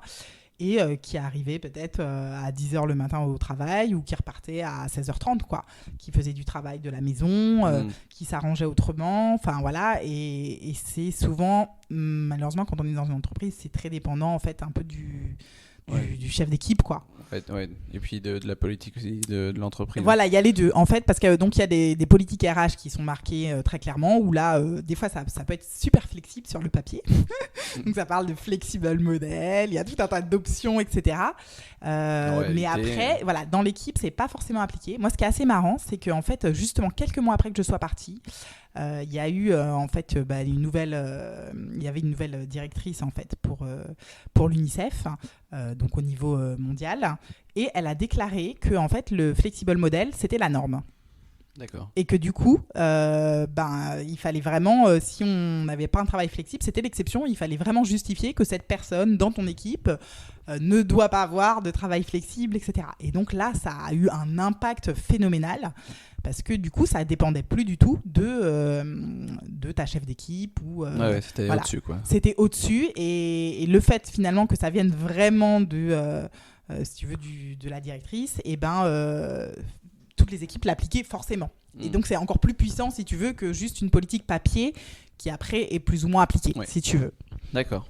Est-ce que tu as une curieuse habitude ou une chose inhabituelle que tu adores faire ? Oui, alors justement, en fait, dans le domaine un petit peu du sport, donc je pense que ça peut t'intéresser et intéresser les auditeurs. Ma curieuse habitude, en fait, c'est de faire des postures dans plusieurs endroits. Donc ça va être, par exemple, quand je marche, en fait, je fais attention, si tu veux, à faire une marche active. Et donc, je vais un peu travailler la posture. Alors, concrètement, ça va être de rentrer le ventre pour activer les abdominaux, ou de faire attention au bon déroulé en fait du pied dans la marche jusqu'à la fin, vraiment tendre la jambe pour activer en fait tous les muscles des jambes également, quoi. D'accord. Et parce que par exemple, j'aime pas trop faire des abdominaux, enfin les crunchs et tout ça, c'est pas mon truc, et je pense que c'est pas très bon justement pour les femmes qui ont eu des enfants. C'est vraiment pas ce qu'il y a de mieux. Et du coup, j'essaye de le faire en fait autrement. Mais bon, je fais vraiment ça parce que en fait, c'est dans les moments, si tu veux, où tu t'ennuies un peu. Bon, genre tu marches, alors c'est sympa, mais si tu marches beaucoup, à un moment tu t'ennuies. Et donc c'est finalement pour donner un petit peu de fun à exactement, la marche. Voilà. Et donc, je disais une autre habitude, en fait, par exemple, quand je me lave les cheveux, concrètement, quand je me lave les cheveux, pareil, je trouve que c'est pas non plus de trucs passionnants, tout ça. Et donc, je fais par exemple des relevés sur demi-pointe. C'est sportif. Hein. Exactement. Et je le fais pas, mais je le fais pas en me disant oulala, il faut absolument que je fasse quelque chose pendant ce moment-là. Mais c'est que, en fait, ça me vient naturellement, un petit peu pour casser l'ennui finalement, de faire ces postures actives. Et après, ce qui permet aussi, finalement, les jours où on peut pas faire de sport et tout ça, on a quand même fait ces petites postures actives dans plein de situations. Et je sais pas, dans le métro, j'en sais rien. En fait, tu peux le faire n'importe où, quoi. Dès que tu as des moments où tu t'ennuies un peu et puis tu peux pas faire vraiment quelque chose de je sais pas, d'intellectuel, du travail ou quoi, et tu peux faire ces postures, quoi. C'est vrai. Et en même temps, après, ça cumule un peu sur la journée ou sur la semaine, et t'as fait quand même un petit peu de choses, t'as bougé en fait. Exactement. Et puis après, ça a un vrai impact en fait sur ta façon de te tenir, sur justement, on en parlait à un moment donné, sur tes douleurs de dos ou pas. Tu vois, comme si tu fais cette marche et puis que tu rentres ton ventre et tout ça, ça va aussi après participer à tout remuscler ton dos et tout ça, plutôt que si finalement tu as les épaules rentrées. Non seulement, en fait, ça a un impact en fait physique, mais ça a un impact mental en fait aussi énorme. La posture, tu vois, c'est un peu comme quand tu as Cristiano Ronaldo qui va tirer en fait à chaque fois avant de faire son penalty. Il fait en fait un certain nombre de pas, d'ailleurs qui est toujours le même. Il fait ce nombre de pas, après il s'arrête, il se pose et là il fait une espèce de posture de puissance comme ça. Et voilà, et donc ça c'est tout son truc. Et là, on voit vraiment clairement l'impact en fait du physique sur le mental. Et résultat, ça marche parce que il marque quand même la plupart du temps, tu vois, voilà. Et mais c'est marrant. Donc même ces routines en fait de posture, c'est adopté en fait par beaucoup de gens et même dans le sport de haut niveau finalement. Ouais, carrément. Si on passe maintenant à ton alimentation. Alors, qu'est-ce que tu peux me dire sur ton alimentation aujourd'hui ? Sur mon alimentation. Alors là, ça va être super ennuyeux. À part les viennoiseries. Ça va être super ennuyeux parce qu'effectivement, je fais pas très attention, si tu veux. Enfin, en fait, j'ai quand même, je pense que j'ai de la chance parce que naturellement, j'aime manger sain et équilibré. Donc voilà, merci maman au passage qui nous a toujours fait aussi de la cuisine comme ça. Et même si je suis partie de la maison à 18 ans, finalement en fait le goût se construit énormément quand tu es enfant. Et j'entendais là l'entrepreneur qui avait fondé Good Goût, je sais pas si tu connais. Ouais, si je connais. Ouais. Donc effectivement, c'est de l'alimentation en fait pour bébés et enfants en bas âge, mais vraiment de grande qualité. Et il expliquait en fait qu'ils avaient fait des recherches et que plus tu faisais goûter de goûts différents aux enfants, plus après, si tu veux, c'était complètement acquis en grandissant. Et notamment, ils avaient remarqué que les adolescents qui avaient une alimentation très diversifiée en étant enfants avaient vraiment une tendance après naturelle à rester dans cette alimentation équilibrée, alors que les adolescents qui avaient eu une alimentation beaucoup moins diversifiée en fait enfants tombaient vite dans des travers, dans de la junk food, de la nourriture industrielle, tout ça. Donc je pense que c'est aussi du coup on essaye aussi un peu avec les enfants de faire attention qu'ils aient une alimentation diversifiée. Donc moi je pense que c'est vraiment ça aujourd'hui, que en fait j'ai pas genre un plat préféré ou plein de plats préférés. En fait j'aime manger diversifié, tu vois. D'accord. Est-ce que tu as des principes que tu suis ? Est-ce que tu es végétarienne, végane, d'autres choses comme ça? Je ne suis absolument aucun principe alimentaire. J'avais essayé à un moment donné, parce que j'aime beaucoup les produits laitiers. Et tous les produits laitiers, quoi. Je bois du lait, je mange du fromage, des yaourts et tout. Puis à un moment, c'était super décrié.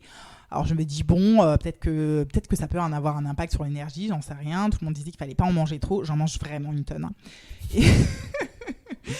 Et donc j'ai essayé et puis je me sentais pas bien, quoi. C'est comme le truc de faire un régime. Je me sentais pas bien, je trouvais qu'il me manquait quelque chose. En fait, je trouve que ça m'apportait beaucoup de protéines et donc si j'avais pas ça, j'avais du mal à le remplacer par autre chose et puis qui me faisait pas plaisir et tout ça. Donc ça a pas duré très longtemps l'essai. Et je mange de nouveau des produits laitiers parce que après je pense que les produits laitiers aussi, du coup je m'étais un peu renseignée là-dessus. Et c'est un truc où en fait, tu gardes l'enzyme ou tu la perds. Je crois que c'est pour le lait, par exemple. Si tu n'en manges plus. Donc, c'est-à-dire que si tu bois plus du tout de lait pendant un moment donné, c'est pour ça qu'on dit qu'à un moment donné, les enfants, ici, ils sont sevrés puis qu'ils ne continuent pas à boire du lait en bouteille, pour le coup, après, en fait, après, ils perdent cette enzyme du lait et donc, après, ils font partie de cette population qui ne peut pas digérer le lait. Moi, finalement, comme j'ai jamais stoppé et que j'ai toujours bu du lait, t'es toujours en pleine croissance. Voilà, je suis en pleine croissance, mais ça se voit, je suis très grande. Mais ouais, pour moi, en tout cas, ça me pose pas de problème du tout au niveau de la digestion, mais je pense que c'est parce que c'était en continu. D'accord. Ouais, donc tu te refuses rien, tu te fais plaisir. Ouais, c'est ça. Est-ce que tu aimes du coup te cuisiner ? Ah, excellente question. En fait, c'était moi qui cuisinais avant d'avoir les enfants, tu vois. Alors, je ne sais pas que j'aimais ça, mais bon, je cuisinais avant d'avoir les enfants légèrement. Et en fait, au moment où je suis tombée enceinte, ma première grossesse, j'avais tellement de nausées que, en fait, j'ai dit à mon mari, soit on mange que des salades composées, tu vois, parce que j'étais plus capable de cuisiner chaud. Soit tu fais des plats chauds, mais moi je peux pas du tout cuisiner des plats chauds, quoi. J'arrivais même plus à respirer tellement ça me donnait des nausées. D'accord. Et à partir de ce moment-là, donc lui m'a dit non, lui les salades c'est pas son truc. Il dit voilà que moi je veux manger du bœuf bourguignon. Voilà, c'est ça. Il se voyait pas. En plus il est alsacien, tout ça. Ah, et des spätzle. Exactement. Donc il a commencé à me faire les lapins à la moutarde avec les spätzle et tout ça. Pas méga équilibré, mais en fait j'étais à fond, j'étais trop contente qu'il ait pris le relais parce que du coup moi je pouvais plus supporter de cuisiner chaud et donc je l'encourageais à fond, j'étais vraiment très enthousiaste et tout. Donc au début c'était pas très très équilibré ce qu'il faisait et parce que voilà, la nourriture alsacienne c'est pas comme la nourriture méditerranéenne peut-être. Et au fur et à mesure des années, finalement il s'est beaucoup plus intéressé et puis maintenant il fait énormément, il cuisine maintenant aussi les légumes, beaucoup de poissons, tout ça. Donc c'est absolument génial. En fait, quand j'étais plus enceinte, j'ai pas dit que j'étais plus enceinte, il a continué à cuisiner. Il a pas vu, ça n'est pas vrai. Il a pas vu, j'ai rien dit et voilà. Et donc maintenant ça fait 6 ans que je cuisine plus. Enfin bon, je dis ça, mais après c'est quand même moi ce qu'il fait souvent pour les enfants le soir. Par contre, c'est lui qui me prépare. Donc en fait, il fait tout le truc pour la semaine. Voilà, moi je suis commis en fait, c'est lui le chef. Okay. Et donc comme ça, j'ai changé la charge mentale pour tout ce qui était nourriture, tu vois. Et donc il prépare et puis j'ai donc le petit carnet avec le menu pour la semaine. Et donc bien sûr après c'est moi qui vais faire réchauffer ou faire cuire, etc. Mais je sais exactement quoi faire et j'ai pas à me poser la question, donc j'ai pas à m'en préoccuper, tout ça. Et après c'est lui qui cuisine pour le coup pour nous deux. Ouais, donc il y a quand même toute une organisation derrière pour les repas de la semaine et tout ça. Ah ouais, c'est énorme. En fait c'est énorme parce que quand même quand tu commences à être 4, tu vois, donc je pense que les familles de 6, 7 c'est encore un truc encore un autre niveau, exactement. Et ouais, tout est organisé. Donc en fait moi je peux pas du tout tu vois, finalement être tenté de manger ça ou ça, déjà parce que je fais pas les courses et après c'est pas moi qui fais les menus, etc. Donc j'ai essayé vraiment d'influencer, c'est comme j'aime quand même manger équilibré et tout ça, donc vraiment maintenant il y a beaucoup plus de légumes et tout et de fruits, donc ça c'est top. On fait un truc aussi, ça s'appelle la cagette en fait, parce que donc on habite dans une petite campagne près de Genève. D'accord. Et donc c'est pas comme Paris, t'as pas tous ces super magasins bio à tous les coins de rue, donc en fait il y a rien. Il y a rien et personne ne livre, donc mais t'as ce système de cagette qui est en fait c'est des légumes de la région et donc on commande ça et on va chercher la cagette juste à côté de l'école chaque semaine et alors là c'est incroyable quoi. Au niveau du goût ça fait une différence, c'est le jour et la nuit. C'était des petites carottes mais c'est genre ultra fondantes et tout, enfin c'est pas même plus le même goût que la carotte qu'on a l'habitude de manger, tu vois. Et donc là il y a une vraie différence en fait je pense dans le choix des produits. Donc on essaie quand même maintenant d'acheter les fruits et légumes au marché ou justement dans les producteurs locaux et de garder au supermarché finalement ce qui n'est pas en dehors du frais, quoi. D'accord. Et en fait, est-ce que tu travailles de chez toi ? Oui. Oui. Donc du coup le midi c'est aussi ton mari qui a déjà semi-préparé ou est-ce qu'il rentre le midi ? Alors donc moi comme j'aime pas trop cuisiner, alors j'adore bien manger mais j'aime pas cuisiner.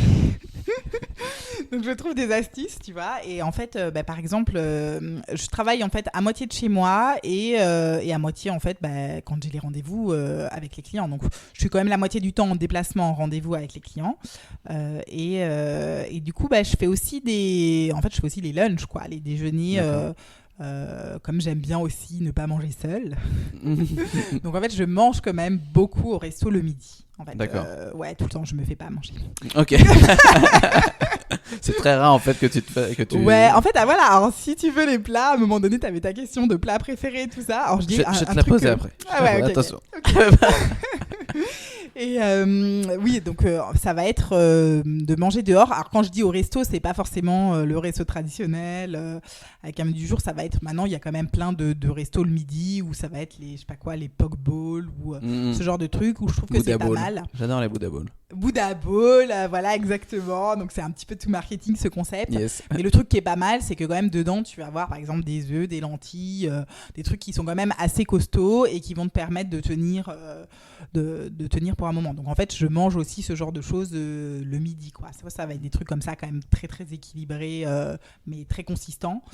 Soit après ça va être un vrai resto, mais naturellement je vais être attirée sur la carte. Je vais jamais être attirée par le burger frites sur la carte, tu vois. Ouais. Vraiment. Donc ça, c'est quand même une chance parce que j'ai même pas à me dire oulala, faut que je fasse attention, quoi. Je vais être attirée par. Alors je mange aussi, je mange plein de viande, plein de poissons, des trucs comme ça. Mais je suis naturellement pas attirée vers le trop gras et le trop sucré. D'accord. Et ma question en fait suivante, c'était est-ce que tu te lâches parfois? Mais en fait, c'est pas parfois, c'est quand est-ce que tu te lâches pas? Alors là, je disais, c'est marrant ce truc-là de se lâcher ou pas, parce que moi, justement, je me dis non, quand j'entendais tes autres invités sur le podcast, ils disaient est-ce que tu te lâches parfois? Moi, j'ai dit à la question, je voudrais répondre, en fait, non, moi, je me lâche jamais, puisque en fait, je me restreins pas. Et mon mari me disait, non, mais attends, si, tu te lâches tout le temps. Donc, c'est vraiment question de point de vue, je pense, question de référentiel. Parce que moi, j'ai l'impression que je me lâche jamais, mais parce que j'ai aucune restriction. D'accord. Donc finalement, jamais je vais me dire je vais me lâcher, tu vois, je mange tout ce que je veux. Ouais, ok, je vois. Moi en fait dans le sens, se lâcher c'est dans le sens où j'adore ce que je fais à manger, si c'est des légumes et tout ça, j'adore. Ouais. Mais j'ai quand même un plat où je me dis, voilà, j'aimerais bien quand même manger un gros plat de pâtes et tout ça, que je mange pas en fait, sinon si je suis dans ma semaine... bien organisé, je vais pas manger un gros plat de pâtes tout de suite, tu vois. C'est vraiment pour moi c'est se lâcher, tu vois. Limite plat de pâtes et cordon bleu, tu vois. Gros repas quoi.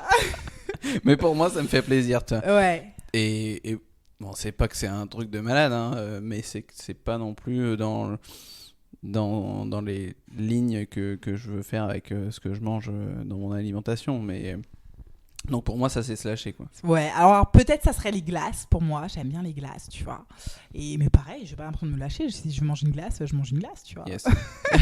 Là ça va vraiment dépendre en fait de l'environnement quoi. Si je vois qu'il y a un bon glacier qui est à côté et tout, bien sûr, je vais y aller, tu vois, mais je trouve ça normal. Ouais, OK. Mais en même temps vu la quantité de sport que tu fais, t'as pas besoin toi de non, j'ai pas besoin, ouais. Mais je te dis c'est que c'est quand même bien fait parce que les années où j'en faisais moins où voilà, ça pouvait être juste 3 heures par semaine, quelque chose comme ça. Mais pareil, encore une fois, sport intense parce que finalement le sport quotidien à côté, les déplacements, c'était quand même à vélo et tout ça, donc ça participait. Et là en fait mon corps automatiquement s'adaptait et je pense que je mangeais moins en quantité en fait. Je pense que c'est la quantité qui va varier et par contre j'ai toujours mangé la même diversification si tu veux, mais la quantité va s'adapter naturellement. Voilà. Ah oui, alors j'ai un petit truc quand même assez marrant au niveau des repas. C'est en fait on dit qu'il y a par exemple le petit déjeuner, le déjeuner et le dîner, des fois avoir le goûter. Et en fait justement, en fonction du sport que je fais, soit je vais faire genre 2 petits déjeuners, un repas le midi et un repas le soir, soit je vais faire un petit déjeuner, 2 repas le midi et un repas le soir, ou un petit déjeuner, un repas le midi et 2 repas le soir. Ah ouais, tu toi vois, t'en sautes pas, t'en ajoutes. Ajoute. Mais oui, parce qu'il y a ce truc du sport. Alors, dans l'idéal, moi, j'adorerais avoir tous mes cours de danse le matin, genre de 8h30 à 10h30, tu vois, ça serait le pied. Mais où j'habite, ça n'existe pas, tu vois, tout le monde bosse. Donc je serais un peu seule pendant mes cours. Ouais. Ce qui, du coup, me motiverait moins. Ouais. Donc, du coup, tous les cours que je fais, la plupart, c'est quand même le midi et le soir. Et c'est pile pendant l'heure du repas, tu vois. Donc ça, c'est sûr, c'est le truc que je comprends pas, parce que comment font les gens pour manger, je me suis toujours demandé. Et donc, par exemple, de manger, si le cours se termine à 13h30, de manger à 14h, pour moi, c'est beaucoup trop tard, quoi. J'arriverai pas à tenir tout le cours et tout. Donc, en fait, je mange avant et après. Pour pas faire de choix, c'est avant et après. Exactement, je mange un petit peu avant pour quand même...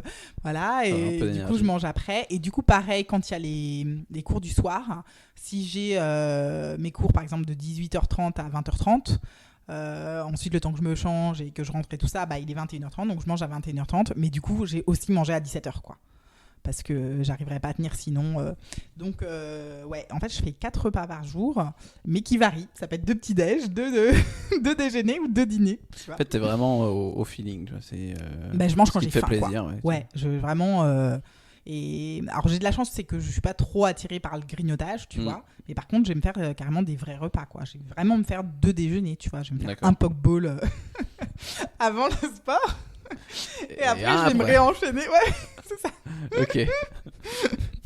Mais si ça te convient. En tout cas, ça a l'air de te convenir. Oui, écoute, puisque pour l'instant, finalement, je te dis, j'ai pas, mon poids n'a pas varié. Ça changera peut-être un jour après avec la ménopause et tout ça. Je sais pas. On refera une interview. On fera une interview quand je ferai les grands-mères qui travaillent. Voilà. D'accord. Si on passe maintenant à tes loisirs. Si tu n'avais plus ton boulot de main, qu'est-ce que tu ferais de ta journée ? En fait, justement, j'ai changé de boulot pour organiser mes journées exactement comme je voulais. Et oui, et ta question, je trouve que est très pertinente quand finalement t'as pas ta famille et tout ça. Mais une fois que t'as ta famille, en fait, tu décides plus. Même si j'avais plus mon boulot, ça change rien. J'ai quand même mes enfants à amener à l'école le matin, si tu veux. À les récupérer le soir. Voilà, on habite dans un certain endroit parce que j'ai aussi mon conjoint qui travaille, etc. Donc, en fait, ça changerait pas grand-chose. Si t'avais plus tes enfants ? Alors là, par contre, tu peux avoir une vie complètement différente. Tu vois. Qu'est-ce que tu ferais ? Parce que là, tu peux être, par exemple, beaucoup plus nomade et tout ça. Moi, je veux pas faire ce truc d'être nomade avec les enfants et de les changer d'école tous les 2 mois, par exemple. Tu vois, j'imaginerais pas non plus un setup comme ça. Donc, ouais, là, ça changerait. Donc là, je pense que une fois que les enfants sont grands et tout ça, là, je pense que je voyagerai en fait beaucoup plus quand même. Là, on est un petit peu limité. On voyage quand même que pendant les vacances scolaires. On s'adapte aussi parce que finalement, il y a 5 semaines de vacances par an en tant que salarié pour mon conjoint. Donc, on voyage pendant ces moments-là. Mais du coup, c'est vrai que ça ne fait pas énormément de temps dans l'année. Donc, je pense que là, je découvrirai. Parce que là, maintenant, tout ce qui est voyage et tout, c'est aussi hyper organisé, hyper planifié à l'avance et tout ça. Il y a une organisation incroyable. Si on veut partir tous les deux, il faut qu'on dépose les enfants. En fait, il faut qu'on fasse 5 heures ou 6 heures de route pour déposer les enfants chez les grands-parents et ensuite prendre un avion, etc. Donc, c'est une vraie organisation militaire. Là. Exactement. Donc, en fait, ça s'organise carrément 6 mois à l'avance avec... parce qu'il faut que ça convienne aussi au niveau des dates avec les grands-parents, tout ça. Et voilà, donc c'est principalement ça qui fait que j'ai une vie, si tu veux, sédentaire aujourd'hui, c'est qu'il y a la vie de famille qui est là, quoi. D'accord. Et qu'est-ce que tu fais en dehors de ton travail, dans ta journée, en dehors de ton travail? On a déjà eu un peu des éléments de réponse, surtout que tu vas au restaurant presque tous les midis, donc j'imagine que tu rencontres des gens aussi là-bas. C'est ça, mais c'est le but. J'adore rencontrer des gens, donc beaucoup d'entrepreneurs maintenant, forcément. Ok. Et est-ce que tu fais du coup des restos avec ces entrepreneurs, tu vas voir tes amis, je sais pas, tu vas jouer à pétanque avec tes potes, tu lis. Non, tu lis pas parce qu'en fait tu lis tout d'un seul coup. Je lis tout d'un seul coup, donc ça c'était... Qu'est-ce que tu fais en fait de ton temps libre? Mon temps libre, entre guillemets, voilà. C'est pareil, là aussi, il faut l'avoir planifié super à l'avance, tout ça. Donc oui, je vois mes copines, ça, j'aime bien voir mes copines, tout ça, dans la région de Genève. Après, j'ai gardé aussi des amis d'enfance, notamment là, comme je suis à Paris, j'ai plusieurs copains d'enfance avec qui j'étais en fait en cours il y a 20 ans. Donc là, c'est un peu des personnes que je vois un peu en one-to-one après comme ça. Donc là, j'essaie aussi d'organiser ça un peu sur l'année pour les voir peut-être 3 fois par an. Je les fais venir aussi, je fais venir des gens dans ma campagne. Ça les sort un peu de... Donc on de a la ville. j'ai des très bons copains d'enfance qui viennent. J'ai de la chance, mon mari les connaît aussi, il les aime beaucoup. Donc ils viennent chez moi plusieurs jours, tu vois. Et puis du coup, on va faire du paddle sur les lacs. Ça, c'est bien. Ce genre de choses, tu vois, de l'escalade. Ils ont mis aussi, toujours au bain des Paquis, t'as un mur d'escalade en fait, dans le lac. Donc c'est assez marrant, tu vois. Donc je fais des trucs. Alors, je me rends compte maintenant en te parlant qu'en fait toute ma vie tourne autour du sport. Ouais. Moi, je me rends compte en t'écoutant aussi. Tous mes loisirs, tu vois, même quand je suis avec les potes, en fait, je leur C'est du fais sport. faire du canoë-kayak, du paddle et tout, tu vois. Après, ils me connaissent, c'est quand Ouais. ils viennent, ils savent, tu vois. Que c'est pas juste pour se relaxer sur une chaise longue. Mais alors que... Non, j'ai plein de moments de chill out, où je me relaxe sur la chaise longue aussi, tu vois. Je pense que j'ai des phases très actives, et puis après, j'ai des phases cool, quoi. D'accord. Et voilà, qu'est-ce qu'il y a d'autre ? Si je participe à tous ces événements aussi avec d'autres entrepreneurs, donc on va dire peut-être à peu près 2 fois ou 3 fois par mois.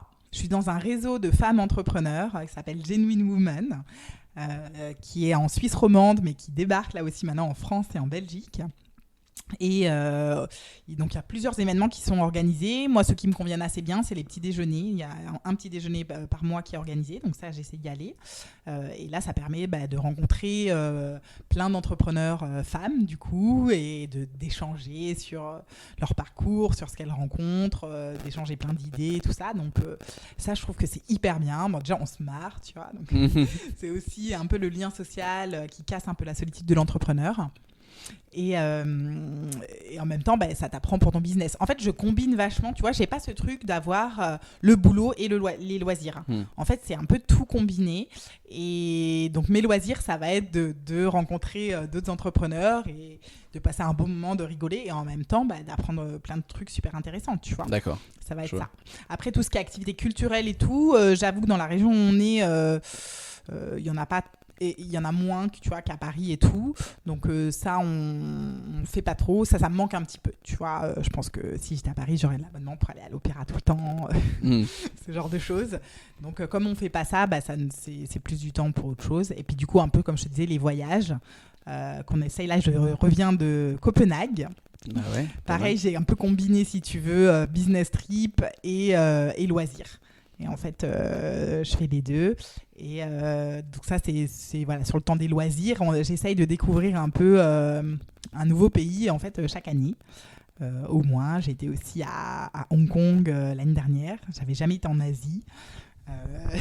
J'ai de la famille là-bas. En fait, j'ai mon neveu qui est né là-bas. Et du coup, je suis allée le voir. Ça m'a motivée parce que sinon, je ne l'aurais pas vu avant plusieurs mois. Et j'ai profité pour faire en même temps Hong Kong et Japon. Okay. Pendant cette période-là. Donc les voyages, je dirais que c'est un truc que j'aime beaucoup dans les loisirs et j'essaye d'en faire quand même 1 ou 2 dans l'année, quoi. D'accord. Si on passe maintenant aux 3 questions de la fin. Je sais pas si tu vas trouver des réponses, mais du coup la première c'était la recette que tu aimes préparer. Bon, alors là, ou bien le plat dont tu ne te lasses jamais. Ce serait plutôt le plat dont tu ne te lasses jamais. Alors, je te dis, moi, j'aime vraiment manger diversifié. Donc, je dirais pas que c'est dont je me lasse jamais, mais un plat pratique que je fais, par exemple, en ce moment, si jamais je mange pas au restaurant et que je dois me faire à manger à la maison, je me fais des genres de salade d'endives, en fait. C'est pas du tout sexy. Moi, j'adore ça. Ouais. Alors, des endives crues, ouais. J'adore les endives crues. Et donc, c'est des endives crues avec des noix, avec des pommes, avec du fromage. En gros, ça va être ça, tu vois. Et voilà, donc si je suis seule, je me fais ça. Puis j'aime bien ma salade d'endives, tu vois. D'accord. Deuxième question, quel est ton film préféré ? Alors, je regarde pas beaucoup de films en ce moment, et donc ça fait des années que je vais plus, ça doit faire 10 ans que je vais plus au cinéma et tout ça, et qu'on n'a pas beaucoup le temps de regarder des films à la maison. Par contre, il y a quand même un film que j'avais adoré et au moment où j'ai eu mes enfants, il s'appelle Bébé. Je crois que c'est réalisé par Alain Chabat où il y participe. Donc oui, c'est Bébé et ça présente en fait un petit peu. Alors il n'y a pas de parole, ça filme en fait l'histoire des bébés dans 4 continents différents. Donc il y a une famille, je crois japonaise, une de Namibie, je crois. Peut-être je sais plus maintenant, une européenne ou américaine, quelque chose comme ça. Donc en fait, il y a 4 cultures, si tu veux, complètement différentes. Et on se rend compte que j'adore ce film, parce que déjà, c'est trop mignon, parce que c'est les nouveau-nés et tout. Moi, c'est le SAT que j'adore au niveau des enfants. Je trouve que c'est comme des petits animaux qui se déplient et tout. J'adore total. Et en plus, en fait, je trouve ça génial pour les parents, parce que ça permet vraiment de dédramatiser, quoi.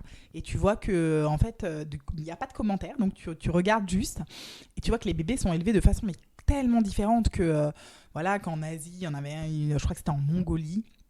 T'as le bébé qui se barre de la maison, carrément. Mais il part, mais loin, tu vois, genre, je sais pas, à 3 km ou autre chose. Ouais. Et en fait, mais il n'y a rien autour. Donc, de toute façon, il va revenir, tu vois. Enfin, il n'y a aucun problème. Et donc, t'es pas du tout élevés de la même façon. Il est suspendu, en fait, dans une espèce d'écharpe au plafond, tu vois, pendant je sais pas combien de temps dans sa vie. À un moment donné, il est tout emmailloté. À un moment donné, il découvre qu'il a des pieds parce qu'il a passé sa vie emmailloté, le bébé. Ah ouais. Enfin, tu vois qu'il y a tellement de styles différents d'élever les enfants que maintenant, nous, on a une pression complètement incroyable. Alors, il faut posséder toutes sortes d'objets de puériculture. Il faut faire telle méthode, Montessori ou je sais pas quoi. Ouais. Enfin, tu vois, il y a un nombre d'impératifs incroyables. Donc, tu te dis, en fait, le nombre de connaissances qu'il faut avoir pour être parent, c'est phénoménal et tout. Puis, tu peux vite te retrouver complètement débordé par rapport au truc. Alors qu'en fait, il n'y a pas une façon d'élever les enfants, quoi. Genre, dans le monde entier, les enfants ne sont pas du tout élevés de la même façon. Et il y a des cultures où c'est beaucoup plus cool, où les enfants s'élèvent quasiment tout seuls. Ouais. Enfin, en tout cas, ils n'ont pas un adulte sur le dos constamment toute la journée en disant fais pas ci, fais pas ça, fais pas ci, fais pas ça. Et en fait, ça se passe très bien. Du coup, ça, je trouve que c'est vraiment le film que je recommanderais, je dirais, déjà parce que c'est vraiment magnifique. Et c'est filmé un peu à la manière d'un documentaire animalier, mais en fait, c'est des bébés. et qu'en plus, ça te permet vraiment de relativiser, de dédramatiser. Et tu vas être parent et c'est OK. Voilà, tu vas bien réussir à trouver ta façon et tu feras pas comme les autres. C'est pas grave, tu fais ta façon et voilà, quoi. D'accord. Dernière question, est-ce que tu as une anecdote en rapport avec le sport ou l'alimentation ? Une anecdote, alors j'en ai donné beaucoup. Oui. Donc là, je sais pas, je sèche un peu là-dessus. Non, je dirais que c'est vrai, c'est vraiment lié. Et effectivement, je trouve que c'est très intelligent ce que tu as fait dans ton podcast de parler des deux.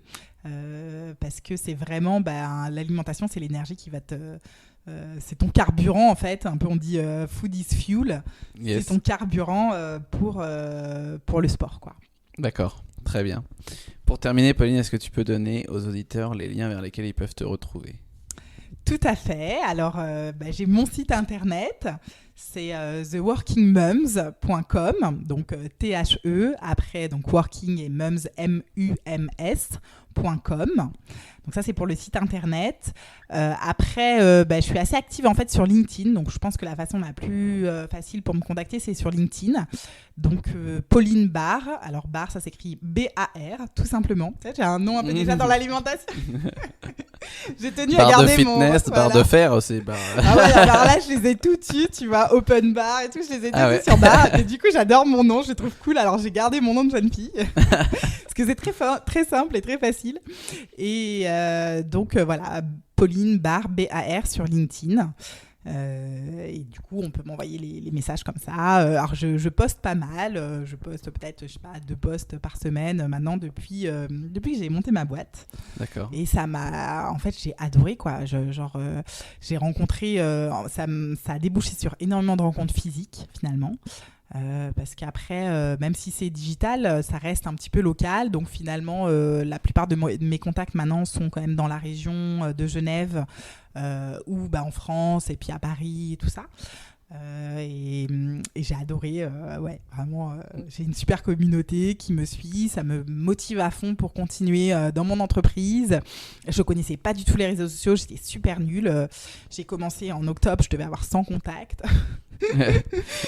Vraiment, j'y allais jamais, quoi. J'avais pas le temps dans ma vie et tout ça. Puis maintenant, comme je l'ai intégré dans mon emploi du temps professionnel, et là encore, c'est un peu un combiné, quoi, parce que je l'utilise de façon professionnelle, mais en même temps, les rencontres que je fais et tout ça, c'est aussi des rencontres dans lesquelles je prends énormément de plaisir, tu vois. D'accord. Donc, je mettrai les liens là, pour te retrouver sur ton site et sur ton LinkedIn. D'accord, très bien. Bon, merci Pauline d'être passée sur le podcast. Merci beaucoup à toi, Brice. Ciao. Ciao. Merci d'avoir écouté cet épisode jusqu'au bout. Si comme moi, la voix de Pauline enjouée vous donne le sourire, je vous invite à profiter de cet élan pour vous rendre gentiment sur iTunes ou Apple Podcast et laisser un avis. Ça prend 2 petites minutes et c'est ce qui me motive le plus à continuer. Alors pour illuminer ma journée, vous savez déjà ce qu'il faut faire. Il faut simplement se rendre sur iTunes depuis votre ordinateur ou Apple Podcast depuis votre smartphone. Cherchez Chill by Feta Fitness. Allez dans la section Notes et avis et laissez un avis. Merci à vous de soutenir ce podcast et à bientôt pour un nouvel épisode.